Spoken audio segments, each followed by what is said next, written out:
And for the very things that I called a blessing, husband and children, I wasn't having time for God anymore. They suddenly became my reason. Let me go and make my husband's food before he goes to work. And let me get my children ready for work. And I wasn't praying anymore. But I was still going out to preach. I was operating on fumes. My hand. Now, fume. I didn't tell you other things that he was calling me. Lazy mother, bad wife, incompetent.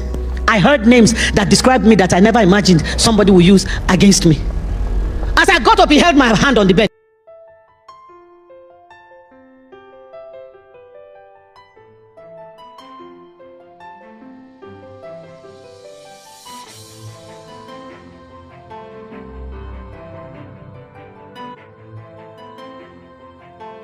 I want to also talk about vantage point from the place of intimacy with God.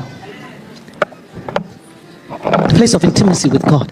People that were intimate with God, you would hear God say, can I do anything without telling my friend Abraham? Can I do anything without telling my friend was it Isaiah or Jeremiah? He said that they had entered into places of intimacy with God.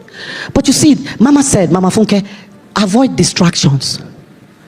TV, telephone, game. They have become distractions. You are trying to stay in the presence of God, and something is telling you, hey, level 25 of that game, you know you have been there for 3 days. Go and finish, go and try and overcome that level.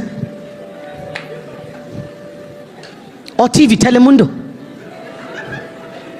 Bollywood, what do they call Z World? Say, I don't have time to pray. But if you go and check how many hours you spend in front of those devices, find a place of intimacy. You know, before I got married, I used to jog.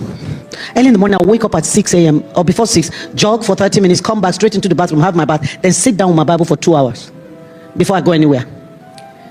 It's part of how God grew me.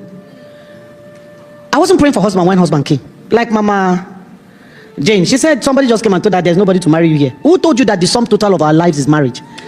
Message translation chapter 7. Give me chapter 7. Message translation. 2 Corinthians chapter 7. 2 Corinthians chapter 7 verse 17.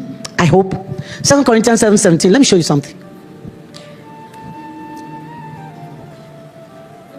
You know, chapter 7 verse 17. This verse 1. No, go to 1 Corinthians, Joe. It does not look like what I'm looking for. 1 Corinthians 7. Look how I look like headmistress. And don't be wishing you were someplace else or with someone else. I pray that this man would die so that I'll marry somebody. Don't be wishing. And if he has thrown you out, don't be wishing you are back with him. Mama said, don't keep alive what God